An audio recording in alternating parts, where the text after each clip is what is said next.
ची शेळी संसाराचे पाप काडटा ती. ह्या जेजूच्या जेवणान वांटो घेतली सगळी आमी सुभागी.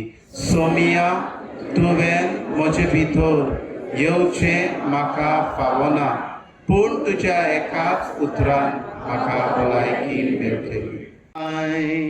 पवित्र आत्म्याच्या एकपणान सर्पद्वेदार बापा, सर्वंदनानी वैभव तुका सासनाच्या सासना.